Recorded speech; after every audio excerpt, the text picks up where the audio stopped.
الحمد لله رب العالمين وصلى الله وسلم على خير خلقه محمد وعلى آله وصحبه أجمعين.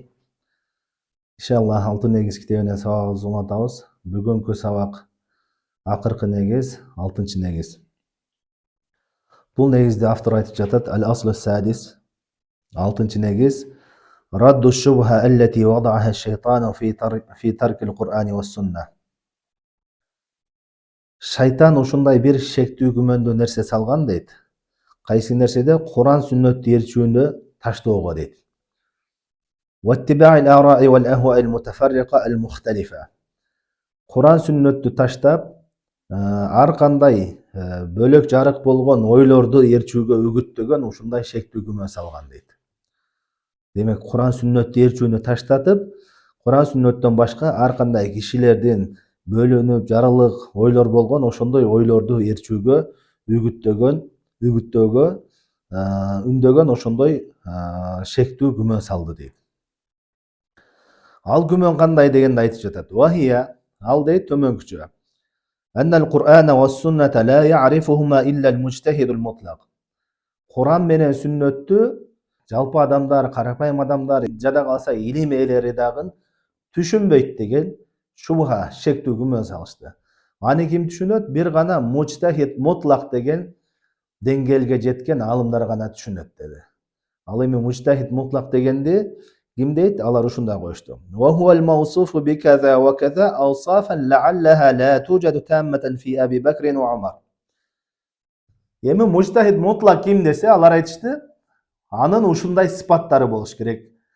Мондай илимге ээ болуш керек, тигиндей илимге ээ болуш керек деп ушундай кыйын шарттарды койду. Ал шарттар жада калса жөнөкөй илим ээлеринде эмес, Абу Бакр Умар радыйаллаху анхудан да чыкпайт дейт. Мындайча айтканда, бул үммөттүн эң илимдүү, эң такыбалары болгон Абу Бакр радыйаллаху анху, пайгамбар саллаллаху алейхи вассалам жанында пайгамбар болуп келгенден өлгөнгө чейин чогуу жүргөн Абу Бакр Умар радыйаллаху анху, ошолордо да андай шарт табылбайт дейт да. Ушундай кыйын кылып койду. Мындайча айтканда, Кур'ан сүннөттү бул үммөттөн эч ким түшүнбөйт деген жыйынтыкка чыгып калып атат да. Айтат: "Fa in lam yakun al-insanu kazalika falyu'rid 'anhuma fardan hatman la shakka wa la ishkala fi." Эми сен дейт, ошо мужтахид мутлак боло албасаң, ошондой деңгээлге жеткен эмес болсоң, анда Кур'ан сүннөттөн ушундай баш тарткын, эч кандай ал нерседе шек күмөн болбош керек. Сен үчүн важип, милдет, мындайча айтканда, Кур'ан сүннөткө ой жүгүртүп да көрбө, аны ээрчийин деп да көрбө дейт. Сен эмне могу адамдардын, алымдардын оюн ээрчий бер. Кур'ан сүннөткө такыр аракет кылбай эле кой. Бул нерседе эч кандай кыжалатчылык жок деп ушундай күмөндү салышып атат. Wa man talaba al-huda minhuma fa huwa imma ziddiqun wa imma majnun li ajli su'ubati fahmihima.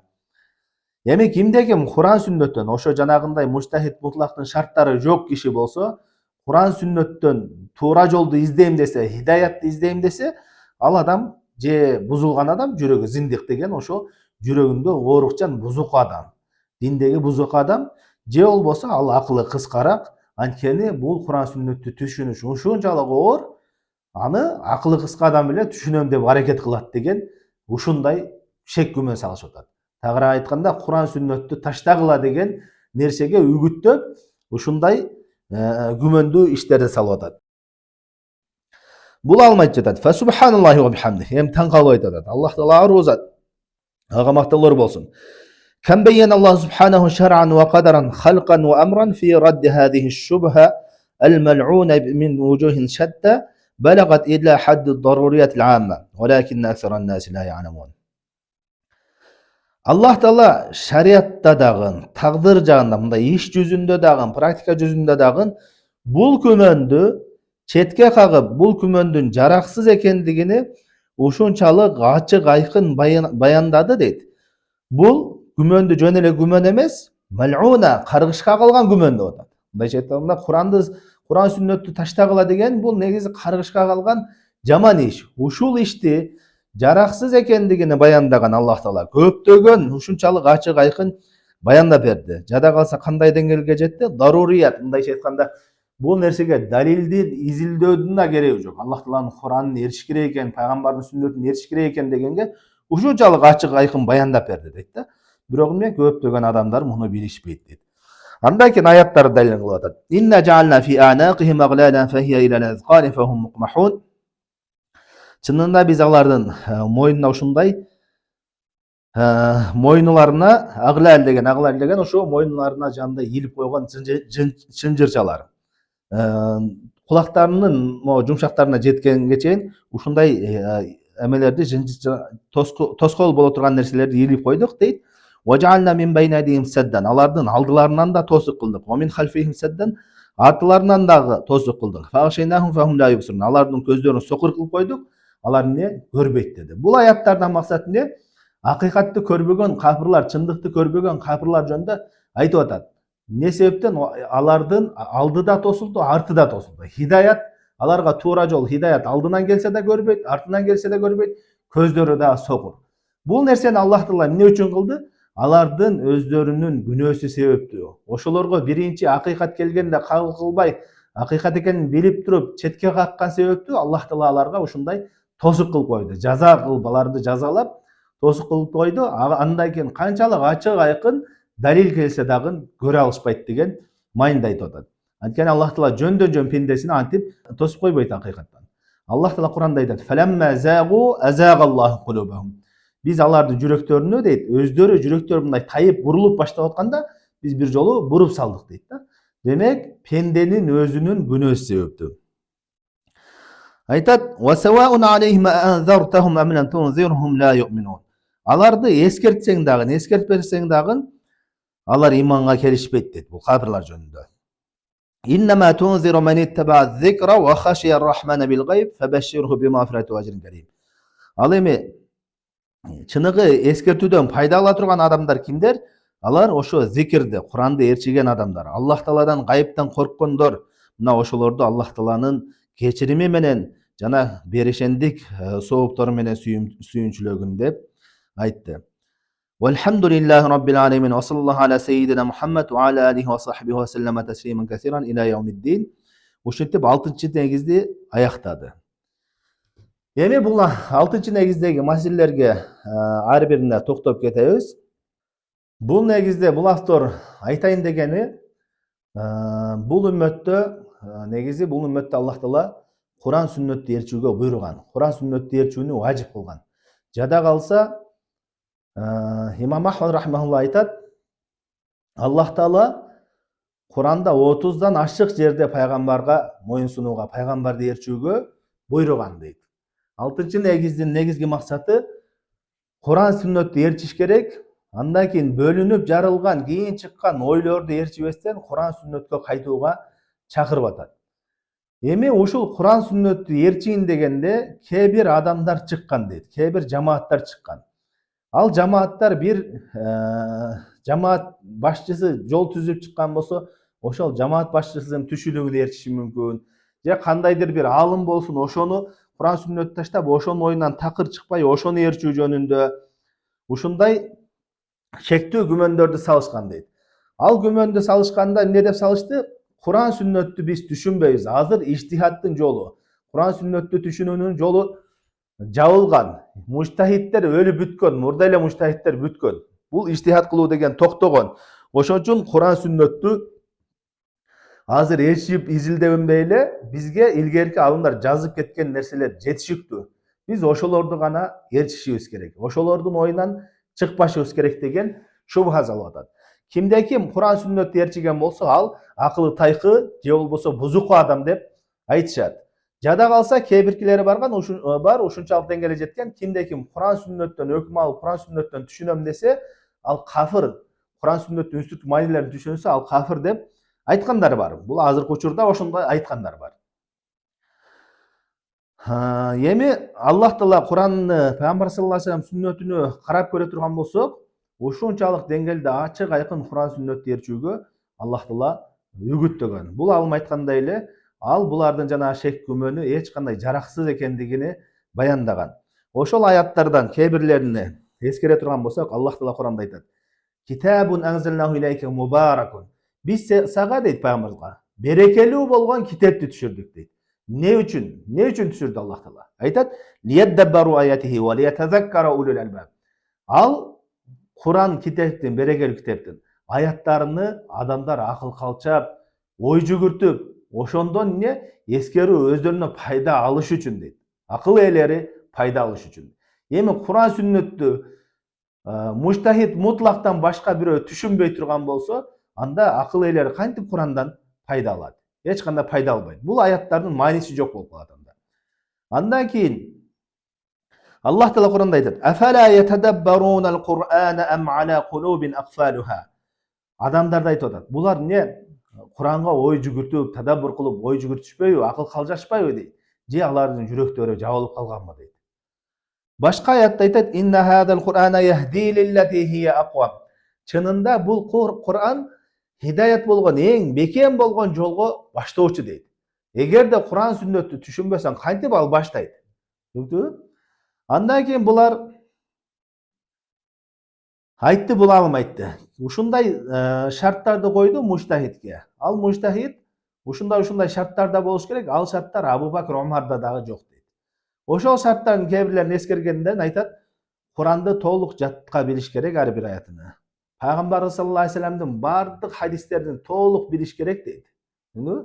Араб тилини толук билиш керек дейт. Усул фикh илимин толук билиш керек дейт. Бул сыпаттарды карай турган болсок, эч бир алымдан табылбайт. Муштахид мутлак деген алымдардан да табылбайт. Пайгамбарыбыздын хадисини бир да хадиси калбай баарын толук жаттаган, жада калса Абу Бакр радhiyallahu анхуда да кээ бир хадистер билбей калган. Умар радhiyallahu анхуда да кээ бир хадистер билбей калган. Араб тилини толук билиш керек дейт. Араб тилини толук билиш бул кыйын, ал өтө. Эч бир адамдан таппайсың. Араб тили ушунчалык кең. Эч бир алым араб тилинин бардык эмесини билген эмес ал. Түшүндүңбү? Ошон үчүн ушундай кыйын шарттарды койгон. Бул шарттарды чынын акыйкатын карасаң, шурут таҗизия дейт. Адамды алсыз кыла турган шарттар. Мунун максаты артында чоң нерсе турат. Кур'ан сүннөттү таштатып, жана өздөрү ар бири кимге фанат болгон болсо, ошол ээрчиген адамын ээрчитиш үчүн. Ушул максатта коюлган шарттар. Түшүнүктүбү? Эми бул жерде Кур'ан сүннөттү таштоо дегенде ар кандай багытта ташташы мүмкүн. Кээ биркилер бир жамаат болсо, ошол жамааттын башчысыны ээрчиш үчүн ушундай жолго өтүшү мүмкүн. Кээ биркилер мазхабка, 4 мазхаб бар белгилүү. Ошол мазхабтардан чыкпаш үчүн ар бир мазхаб өзүнүн мазхабын гана ээрчитиш үчүн ушундай шарттарды айтышы мүмкүн да. Ошон үчүн ушул мазхабтар жөнүндө, Кур'ан сүннөттү түшүнгөндө кандай түшүнөт, анын кандай шарттары бар, ошол маселелерге бир аз токтолуп кетебиз. Биринчиден, Кур'ан сүннөттү ээрчиш бул важип. Кур'ан сүннөттү ээрчиш жалпы үммөткө важип. Аллах Таала Кур'анда айтат: "Я айюхаллазина аману ати'у Аллаха ва ати'у расула ва улил амри минкум." О иман келтиргендер, Аллах Таалага, пайгамбарга жана өзүңөрдөн болгон башчыларга моюн суңула деди. Аллах Таалага кантип баш ийебиз? Кур'ан китебине. Пайгамбарга, пайгамбарды ээрчүү менен баш ийебиз. Жана Аллах Таала Кур'анда айтат: "Фа ин таназa'тум фи шай'ин фаруддуhu ила Аллахи ва расули ин кунтум ту'минуна биллахи вал яумил ахир, залика хайру ва ахсан ta'wila." Эгерде силер динде бир маселеде талашып тартышып калсаңар, анда Аллахка жана пайгамбарга кайтаргыла. Эгерде силер кыямат күнүнө иман келтирген болсоңор чындап эле. Мына ошол силер үчүн туура чечим деп атат. Демек, Кур'ан сүннөткө амал кылуу ар бир үммөткө важип бул. Кур'ан сүннөткө амал кылуу бул үммөткө важип. Жалпысынан да бул жалпысынан. Эми Кур'ан сүннөткө амал кылуу важип экен. Андан кийин экинчи маселе. Кимде-ким Кур'ан сүннөттүн негизинде диндеги бир маселени ачык айкын билген болсо, туура экендигин Кур'ан хадистин негизинде билген болсо, ал ошол билген нерсесини кандайдыр бир адамдардын ою үчүн, сөзү үчүн таштаганы болбойт. Имам Шафи рахмахуллах айткан: "Ажма'ал улама", алымдардын арасында ижма болгон. Ижма деген алымдардын, муштахид алымдардын баарын бир пикирге келишүүсү. Бир пикирге келишкен дейт. Кимге пайгамбарыбыз саллаллаху алейхи вассаламдын сүннөтү ачык айкын болгон болсо дейт, ал үчүн ошол сүннөттү билгенден кийин кандайдыр бир алымдардын, кандайдыр бир адамдардын сөзү үчүн ошол пайгамбар сүннөтүн таштаган болбойт дейт. Демек, пайгамбарыбыз саллаллаху алейхи вассаламдын сүннөтү ачык болгон болсо, Ага башка бир алымдын сөзү канчалык ал кадыры баркы чоң болсо дагы каршы келген болсо, аны ташташ керек. Демек жалпысынан Куран сүннөттү ээрчүү важип экен дедик, а? Эми ушул Куран сүннөттү ар бир адам эле өзү Куран сүннөттөн түздөн түз өкүм ала береби же кандай дегенде, жалпысынан адамдар экиге бөлүнөт. Биринчиси алымдар, илим ээлери. Экинчиси болсо карапайым илимсиз адамдар, а? Илим ээлеринин милдети эмне? Куран сүннөттүн негизинде адамдарга шариятты баяндап берүү. Кандайдыр бир адамдын оюнун негизинде эмес, ошо Куран сүннөттүн негизинде баяндап берүү. Ошол илим ээси деген Куран сүннөттөн пайдалана ала турган адам ким? Ал алымдар шарт койгон эң биринчиден усулул фик илимини билген болуш керек. Бул шартты көптөгөн алымдар эскерип кеткен. Рази эскерип кеткен, Шаукани эскерип кеткен. Бир нече алымдар өздөрүнүн китептеринде, Абу Музаффар Самани деген алым, бир нече алымдар өздөрүнүн китептеринде эскерип кетет. Муштахид болуш үчүн, муштахид мутлак эмес, муштахид болуш үчүн, Куран сүннөттөн пайдаланыш үчүн, туура далил чыгара алыш үчүн сөзсүз түрдө усул фик илимини билиш керек дейт да. Ошол усул фик илимин билген адам ошону илимдүү дейт. Эгерде ал арабча билсе дагы усул фик илимин билбей эле жөн эле бирөөлөрдү ээрчий турган болсо, ал алым болуп эсептелинбейт. Ал мукаллид, ээрчүүчү болот да. Ошол алымдардын максаты эмне болуш керек? Адамдарга Аллахтын шариятыны Куран сүннөттүн негизинде баяндап бериш болуш керек. Кандайдыр бир адамдардын оюнун негизинде эмес, өзү Куран сүннөттүн негизинде баяндап берип болуш керек. Ал эми адамдардын экинчи тайпасы булар карапайым адамдар дедик. Булар мукаллидтер, ээрчүүчүлөр. Алардын максаты ошо Аллах Тааланын динини, пайгамбарыбызды ээрчип, пайгамбарыбыз көргүзгөндөй ээрчип кылуу болуш керек дагы, бирок ошону каяктан билет? Пайгамбарыбыз кандай кылган, кайсы сүннөт дегенди каяктан билет? Ал өзү ишенген бир илимдүү деген адамдардан фатва сурап алат. Ал Куран сүннөттөн өзү түздөн түз пайдалана албайт. Бирок да Куран сүннөттөн ачык айкын болгон аяттарга ой жүгүртүп түшүнө алат.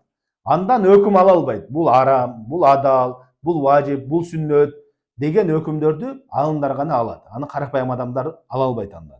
Карапайым адам ой жүгүртөт, Куранда окуяларга ой жүгүртөт, Аллах Тааланын ысым сыпаттарына ой жүгүртөт. Көптөгөн аяттар келген ачык айкын. Ошолорго ой жүгүртүп акыл калчаса болот. Бирок андан өкүм алыш илим ээлеринин милдети. Демек, биз эки тарапта тең аша чабып кеткен болбойт. Куран сүннөттү карманыш керек десем эмне? Карапайым адам деле өзү окуп алып эле далил ала берген, бул далил дей берген болбойт. Бул арам, бул сүннөт, бул бидат деп ала берген болбойт. Сөзсүз түрдө илим ээлерине кайтыш керек. Ошондой эле илим ээлери кандайдыр бир алымдын жолун кармап алып, ошону пайгамбар деңгээлине көтөрүп алып туруп, Куран сүннөттү таштап, ошонун айтканынан чыкпай кете бергени болбойт. Илимдүү адам Куран сүннөттүн негизинде Аллах Тааланын алдында жооп берет. Адамдар сураган болсо, суроо сураса, ошо Куран сүннөттүн негизинде ага жооп бериш керек. Пайгамбарыбыздын сүннөтүнө баяндап бергенге аракет кылыш керек. Аллах Таала ушул жөнүндө Куранда айтат: "Фас'алу ахла зикри ин кунтум ла та'ламун." Силер билбесеңер, билгендерден, илимдүүлөрдөн сурагыла деди. Демек Аллах Таала бул жерде адамдарды экиге бөлүп атат. Билбегендер, билбегендер эмне? Карапайым адам. Билгендер илим ээлери. Билбегендердин милдети билгендерден суроо, илим ээлеринен. Ал эми билгендердин милдети ошого шариаттын негизинде, Куран сүннөттүн негизинде баяндап берүү. Түшүнүктүүбү? Эми ушул жерде мазхабтар жөнүндө айта турган болсок, шариятта мазхабтар барбы же мазхабтар жокпу, же мазхабты четке каккан болобу болбойбу дегенде, мазхабтар четке кагылбайт. Бул мазхабтар бардык имамдар, шариаттагы имамдар этибарга алып келген мазхабтар бул. 4 мазхаб. Абу Ханифа рахмауллахтын мазхабы Ханафи мазхабы, Имам Малик рахмауллахтын мазхабы Маликия, Имам Шафи рахмауллахтын мазхабы Шафиия, Имам Ахмад рахмауллахтын мазхабы. Ушул 4 мазхаб исламда белгилүү болгон. Бирок буларга чейин дагы ошолордун эле доорунда башка мазхабтар да болгон. Мазхаб деген эмне деген? Мазхаб деген бир ошо Куран сүннөттү түшүнүүдө бир алымдын ыкмалары, жолу деген. Куран сүннөттөн өкүмдөрдү алуу өзүнүн усул негиздери бар. Ошол жол менен Куран сүннөттү түшүнүп келген. Ошонун мектеби, школасы мындайча айтканда. Ошол Куран сүннөттөн пайдаланган жолу жана ошол менен өзүнүн шагирттерине үйрөткөн.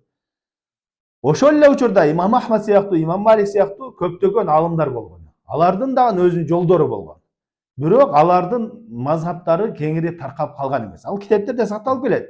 Мисалы үчүн 4 мазхаб аралыгында чоң-чоң талаштуу китептер бар. Хамбали мазхабында Мугни деген китеп бар. Мугнини ачып окусаң, Имам Маликтин ою мындай, Шафиин ою мындай, Ханафинин ою мындай, тигин ою мындай деп айтат да, бирок ошол эле учурда башка имамдардын дагы оюн эскерет. Анын ою мындай, мунун ою мындай депчи.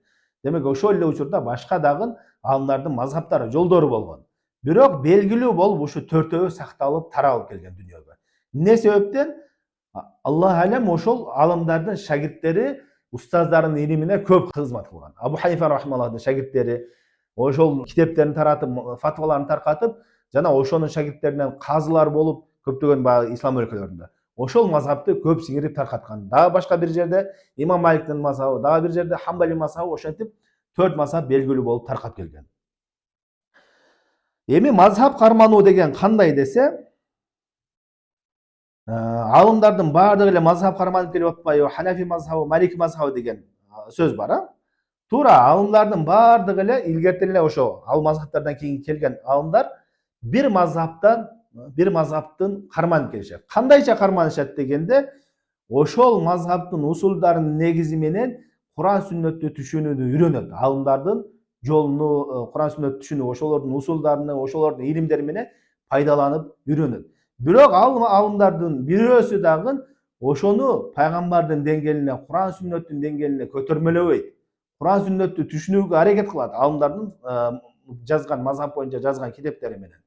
Бирок кандайдыр бир маселеде эгерде тапкан болсо, Куран сүннөткө каршы келгенин тапкан болсо, аны ээрчишпейт алар. Ошон мазхабты карманган алымдардын дагы мазхаб жөнүндө жазган китептери бар. Ал мазхаб жөнүндө жазганда айтат, бул Абу Ханифанын мазхабы ушундай, Абу Ханифанын ою боюнча ушундай, мазхабы боюнча ушундай деп фикх китебин жазат. Бирок өзүнөн фатва сурасаң, ал ошо жазган китебиндей фатва бербейт. Ал эмне фатва бөлүмүндө, бирөөгө фатва деген суроого жооп берүү бөлүмүндө эмне кылат? Куран сүннөттүн негизинде өзү туура деп көргөн жол менен берет. Бирок сен андан сурайсың, Абу Ханифа мазхабы кандай десең, мына Абу Ханифа мазхабы мындай деп китебине жазып коет. Ошондой эле Имам Ахмадтын шагирттери, Имам Ахмадтын фатвалары мындай, Имам Ахмад мазхабы мындай. Жана ошондой эле ар бир мазхабтагы маселелердин ар бирини ошол мазхабтын имамы айткан эмес. Мисалы үчүн Абу Ханифа рахималлах Ханафи мазхабтагы бардык маселелерди айтып чыккан эмес ал. Эмне? Белгилүү бир маселелерде фатва берген, мазхабтагы калган маселелер эмне кылат? Абу Ханифа бул маселеде ушундай фатва бериптир. Демек, могу фатва дагы ушул маселе дагы Абу Ханифага берилгенде, анын усулдарынын негизинде ушундай фатва чыкмак деп туруп, өздөрү чыгарышкан фатваларды. Чүнкү мазхаб кылып коюшкан. Ошондой эле 4 мазхабта да ошондой болгон. Эми алымдар мазхаб кармануу дегенде кандай карманышкан? Ошол мазхаб башчылардын жазган китептеринен фикхти үйрөнүп, илимди үйрөнүшүп, бирок эмне далилдин негизинде. Эгерде далилге каршы келген болсо, аны ташташкан. Аны пайгамбар жолуна деңгээлине көтөрүп алган эмес. Мен Ханафимин десе, мен фикхти Ханафи мазхабы менен үйрөнгөнмүн. Ханафи мазхабынын жолу менен үйрөнгөнмүн. Мен Шафиимин десе, Шафи мазхабынын, Шафи алымдарынан фикхти үйрөнгөнмүн деген мааниде. Мен деген ушу динимдин бардык тармагында ушул Ханафиин гана ээрчийм. Бардык тармагында Шафиин гана ээрчийм деген маани эмес алымдардыкы. Түшүнүктүүбү? Бул бир мазхабтан такыр чыкпоо деген ушуну таассуп деп коет. Мындайча айтканда, фанатизм бизче айткандачы. Бир мазхабта эгерде мындай кое турган болсок, мен ушул мазхабты карманамын дедиң, ооба, карман, макул, карманганда проблема жок. Бирок ушул мазхабтан эч качан чыкпаймын мен. Ушул мазхаб Куран сүннөткө ачык айкын каршы келеби, башка болобу? Мен ушул мазхабтан гана чыкпайм, ошондо адашпайм десең, демек сен аны пайгамбардын ордуна коюп алган болосуң. Түшүнүктүбү? Кандай болуш керек? Мен ушул мазхаб менен фикхти үйрөнөмүн, ушул мазхабтын жолу. Бирок мага ким, кайсы бир илимдүү адам ушул мазхабта кайсы бир жеринде Куран сүннөткө каршы келген жерини баяндап берген болсо, мен ошол маселеде ээрчибейм. Ошол маселени таштайм деген. Мусулмандын максаты, себеби пайгамбарыбыз Аллахтын китебини, пайгамбарыбызды ээрчүү болуш керек. Түшүнүктүбү? Ушундай болуш керек. Көпчүлүк азыркы учурда мазхаб дегенде эмне? фанатизмге чакырат. Биз ушу мазхабтын койгонунан чыкпашыбыз керек деген. Кандай болбосун, ошо мазхаб ээлери бизге караганда жакшыраак билген деп. Эми бул жерде суроо туулушу мүмкүн. Сен мазхабтын катасын каяктан билесиң? Ошол алымдардан да илимдүү болуп кеттиңби депчи. Жок, айтабыз, бул жерде биз илимдүү болуп кеттик, кыйын болуп кеткен үчүн эмес. Алардын өздөрүнүн койгон 4 мазхабтын да башчыларынын бириккен бир койгон усулдары бар, негиздери. Бизде Куран далили болот, сүннөт далили болот, ижма далили болот, кыяс далили болот депчи. Анан кээде ошол өздөрү койгон эрежелерге кээ биркилери практика жүзүндө каршы келип калат. Аны ошол эле деңгээлдеги алымдар баяндап берет. Могу алым могу жерде ката кетип атат деп. Усулдарын карасаң, негизи ушул усулга каршы келип атат экен. Же болбосо ар кандай себептери бар ката кетишинин. Бир эле хадис бир алымга жетип, бир алымга жетпей калган болот. Хадис деген пайгамбарыбыз хадисти ар жакка таркаган. Анан хадис жок болгондон кийин ал алымда ал башка иштихат, кыяс кылып салыштырып фатва берет. Анан ошол кыясында буякта сахих хадисти көрдүң, каршы келип атканын көрсөк, анда муну ташташ керек, хадисти алыш керек дейт. Же сахих хадис, бир эле хадис эки жол менен жетип калат. Бир алымга сахих жол менен жетип, бир алымга даиф жол менен жетип. Мындайча айтканда, пайгамбарыбыздан бир сахаба риваят кылды, сахабадан бир табиин риваят кылды. Табииден эки киши укту дейли. Табиинден эки киши укту. Ошо бирөөсү чынчыл, жалган сүйлөбөгөн таква киши, хадистин шарттарына туура келген. Ал имам Ахмадка айтты ошол. Мен пайгамбардан ушундай уктум деп, имам Ахмад ошонун риваятын укту. Ал айтат, хадис сахих дейт. Ошол эле хадисти жанагы табиинден дагы башка бир киши укту. Ал эмне? Ал жалганчыраак, же болбосо жаттоосу жакшы эмес. Ошол башка имамга, имам Шафииге же башка имамга жеткизди ал хадисти. Айтат, могу сепучкасында могу киши мага жеткизген киши, мен буга ишенбейм. Бул хадис даиф деп туруп, анан ал кыяска амал кылат. Ошон үчүн Шейх Ислам Ибн Таймия деген алым жакшы китеп жазган, Рафул Малам ан аимматил алам деп, ошо имамдардын неге хадиске каршы келет, неге аятка, хадиске, далилге каршы келет деген суроолорго жооп берген. Аларда ар кандай себептер менен каршы келет. Алар туура имамдар эч качан аятка, хадиске каршы келүүнү максат кылбайт, ниет кылбайт алар. Бирок ошондой кандайдыр бир себептер менен болот. Биздин мусулмандын максаты эмне? Аллах Тааланын китебине пайгамбарды ээрчүү болуш керек, бирок ошол алымдардын түшүнүгү менен түшүнөбүз. Алардын койгон эрежелеринен чыкпайбыз. Өзүнчө алардын бир да сөзүнөн пайдаланбай, өзүнчө муштахид мутлак болуп кетпейсиң. Ошолордун койгон эрежелеринин негизинде. Бирок сага бир алым ушундай ачык айкын баяндап берип атса, ошону ээрчүү болуш керек. Себеби мусулмандын максаты кандайдыр бир алымды ээрчүү эмес.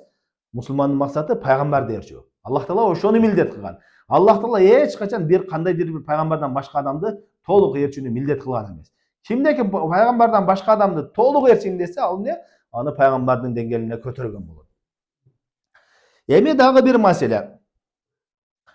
Иштихат деген маселе, муштахидтер эки түрдүү болот. Муштахид мутлак деген бар. Ал эмне? Шариаттын бардык тармагында иштихат кылган. Көпчүлүк маселелерде иштихат кылган. Бул ошо имам Шафии, имам Ахмад, имам Абу Ханифа рахималлах, имам Малик, ошон илгерки заманда чоң муштахид мутлактар бар. Андан кийин экинчиси муштахид бул бир бөлүгүндө шариаттын, мутлак эмес, жалпы эмес, бир бөлүгүндө. Бул эмне? Шариатта кээ бир адамдар 10 маселеде муштахид болушу мүмкүн. Кээ бири 20 маселеде, кээ бири 100 маселеде. Негизинен анда иштихаттын куралы болуш керек. Иштихаттын куралынын эң негизгисинде араб тилин билиш керек, усул фикх билиш керек, ошол кээ бир аят далилдерди, алымдардын сөздөрүнү билиш керек. Ошол нерсе менен ал иштихаттын куралы болсо, иштихат кыла берет алымдар. Бул иштихат жабылды, токтогон деген нерсеге эч кандай далил жок шариатта. Негизи иштихат токтоду деген сөз өзү иштихат. Түшүндүңөрбү? Иштихат токтогон десе ким? Качан токтоду? Ким токтотту? Ага иштихат керек да. Иштихат деген аракет кылып изилдөөн. Иштихат токтогон деген өзү иштихат болуп атат. Түшүндүңбү? Андан кийин иштихат токтоду деген сөз бул илгерки салафтардын сөзүнө бүт каршы, ижмага каршы сөз. Анткени жана айтып өттүк, имам Шафии рахималлах айтат. Кимге пайгамбар саллаллаху алейхи вассалам сүннөтү ачык айкын болгон болсо, ал бирөөнүн сөзү үчүн аны таштаган болбойт деп атат. Бул алымдардын арасында ижма, бир пикирге келишкен. Ким Куран сүннөттү ачык билген болсо, болду, аны таштаган болбойт. Эми ошол шариаттын бир бөлүгүндө дагы иштихат кылган алымдар бар да. Алар ошо кудуретине жараша иштихат кылып, фатва берип изилдесе болот. Бирок негизги шарттарынан иштихат кылганда илгерки алымдардын сөзүнө каршы келбеш керек. Мындайча айтканда өзүнчө эч ким айтпаган бир сөз менен чыкпаш керек. Маселе кандай каралат? Эң биринчи ошол маселе каралат эң жогорку доорго. Сахабалардын доорунда барбы ошол маселе? Эгерде сахабалардын доорунда болгон болсо, сахабалар бир ойдо болгон болсо ошондо болду, ошол ойду карманышың важип болот. Эгерде эки ойдо болуп калса сахабалар, эки ойдо болуп калса, ошол эки ойдун бирөөсүнү туурасыны тандашың керек болот. Далилдин негизинде. Андан кийин сахабалардын доорунда жок болгон болсо, анда табииндердин дооруна кайтат. Табииндердин доорунда бир ой болсо, болду, ошол ойду ээрчисиң. Эки ой болсо, эки ойдун бирөөсүнү, күчтүүсүнү, далил күчтүүсүнү тандайсың. Мисалы үчүн ушул эки ой болуп калган болсо, табииндердин доорунда өзүңчө иштихат кылып, үчүнчү ой менен чыкканың болбойт. Бул бидат болот. Үчүнчү ой менен чыгуу. Сахабалардын доорунда да ошондой. Сахабалардын доорунда эки ой болсо, үчүнчү ой менен чыксаң, анда сен каршы болосуң. Ал иштихатың туура эмес болот. Бир ой болсо, экинчи ой чыгарсаң ошондой. Ошентип кете берет. Андан кийин табииндер доору калат. Андан кийин кийинки доорулар каралат. Эми илгерки азыр иштихат десе, илгерки алымдардын сөзүн карабай эле, туура кээ-биркилер бар, Куран сүннөт кармаш керек десе, түшүнбөй эле, өзү эле Куран сүннөт карманып, илгерки алымдардын ойлорун четке кагып койгондар, захирийлер бар да. Бул туура эмес. Сөзсүз түрдө Куран сүннөттү селефтердин түшүнүгү менен түшүнүш керек. Сөзсүз түрдө бир сөз айтсаң, ал сенин илгерки алымдар имамың болуш керек. Ошон үчүн Имам Ахмад айтканда, бир сөздү айтуудан мурда ошол өзүңдүн имамың болмоюнча ал сөздү айтпагын деген да. Демек сөзсүз түрдө иштихат кылганда илгерки алымдардын түшүнүгү менен түшүнүш керек. Ушунда шарият эмне болот? Иреттелет. Ар ким өзүнчө каалагандай эле ойду айтып чыга бербейт. Жаңылыктардан сакталат. Илгерки алымдардын оюна кайтат. Ошондой эле 4 мазхабтын дагы имамдары кадыр баркы сакталат. Алар ката кетирген болсо эле бир катасын таап алсаң, аны кемсинтпейсиң. Мазхаб ээлерин кемсинтпейсиң. Эмне кыласың? Алардын илиминен пайдаланабыз, аларга жакшы дуа кылабыз. Бирок ошол эле учурда кандайдыр бир катасын билген болсок, ээрчибейбиз. Муну өздөрү имамдар айтып кеткен. Абу Ханифа рахималла айткан, Имам Шафи айткан, эгерде менин сөзүм Куран сүннөткө каршы келгенин көрсөңөр, менин сөзүм дуалга чапкыла деген. Имам Малик рахималла айтат, бардык адамдардын ою, сөзү кабыл кылынат жана кайтарылат. Бир гана пайгамбарыбыздын мүрзөсүн көрсөтүп, ушул мүрзөнүн ээсинин сөзү толук ээрчилет деген. Кимде ким кайсы бир имамды, кайсы бир адамды толук ээрчиш керек, ошондон чыкпаш керек, ошол түшүнгөндө гана түшүнүш керек десе, демек аны пайгамбар кылып алган болот. Түшүнүктүүбү? Пайгамбар деңгээлине көтөрүп алган болот. Бул ушул негизге байланыштуу негизги маселелер. Азыркы күндө дагы ушундай кээ бир жамааттар пайда болгон. Куран сүннөткө такыр көңүл бурушпайт. Тескерисинче адамдарды Куран сүннөттөн кайтарууга аракет кылат. Жанагы эле шубха менен, жанагы шектүү күмөн нерсеси менен. Аны эч качан түшүнө албайсың. Алымдар аркылуу гана түшүнөсүң деп. Куран сүннөттүн көпчүлүгү карапайым адамга дагы түшүнүктүү. Куран сүннөт кимге түшкөн? Ошол пайгамбарыбыздын доорунда жүрөктөрү таштай болгон Абу Жахил, Абу Лахаб сыяктуу жахил, надан болгон адамдарга түшкөн, жана ошолорго Аллах Таала буйруп атат. Акыл жүгүртпөйсүңөрбү, ой жүгүртпөйсүңөрбү деп. Түшүнүксүз болгондо ошолорго анда пайдасы жок болуп калмак. Мисалы үчүн Куранды ачып эле окусаң, түшүнүктүү көпчүлүгү бар. Башынан баштайлы. Алхамдулиллахи раббил аламин. Аламдардын Раббысы болгон Аллах Таалага мактоолор болсун. Кыргызча которсо. Түшүнөбү адам? Түшүнөтсүңбү? Аллах Таалага мактоо айтыш керек экенди. Алхамдулиллахи ар-рахманир рахим. Ал райымдуу жана мээримдүү. Малики яумиддин. Кыямат күнүнүн падышасы. Ияка набуду ва ияка настаин. Сага гана сыйынабыз, сенден гана жардам сурайбыз. Ихдина сиратал мустаким. Бизди туура жолуңа баштагын. Сиратал ладина ан'амта алейхим. Ошо пайгамбарларды, салих адамдарды баштаган, туура жолуңа баштагын. Гайрил магдуби алейхим валад-далин. Өзүңдүн газабың келген жана өзүңдүн адашкандардын жолуна баштабагын деди. Бул башынан баштап окудум. Түшүнүктүүбү? Түшүнүктүү. Ой жүгүртсө болобу ошого? Болот. Экинчи сүрөнү алайлы. Алиф лам мим. Заликал китабу ла райба фи. Бул китепте эч кандай шек күмөн жок деп атат. Заликал китабу ла райба фи. Худан лил муттакин. Бул китеп таквалар үчүн хидаят дейт. Алладина юминуна бил гайб. Алар таквалардын сыпаттары кандай десе эмне деп атат? Алар гайыпка иман келтиргендер. Ва юқимуна салат, намаз турган. Ва мимма разакнахум юнфиқун, жана биз ырызык кылып берген нерселерден не кылган? Садака кылган, нафака кылгандар дейт. Ушул сыяктуу эле көптөгөн аяттарды окусаң, адам баласы акылы жете турган, ой жүгүртсө болот, андан ибарат алса болот, андан хидаят алса болот. Пайдалуу нерсе. Ошентип Куран сүннөттөн эмне кылышат? Ушундай ачык айкын аяттардан дагы кайтарып, акылын тосуп, себеби Куран сүннөттөгү ачык айкын хадис аяттарды билсе, алардын жанагындай адашкан жолдоруну ээрчибей калат адамдар. Өздөрүнүн бурмалаган жолдорун ээрчибей калат. Ошон үчүн Куран сүннөттөн тыйганга аракет кылышат. Аллах таала баарыбызды ушул Куран сүннөт жолуна баштаган болсун. Аллах таала баарыбызды адашуудан, ар кандай жаман жолдордон сактаган болсун. Саллаллаху алейхи ва саллям аля хайр халқи Мухаммад ва аля алихи ва сахбихи ажмаин.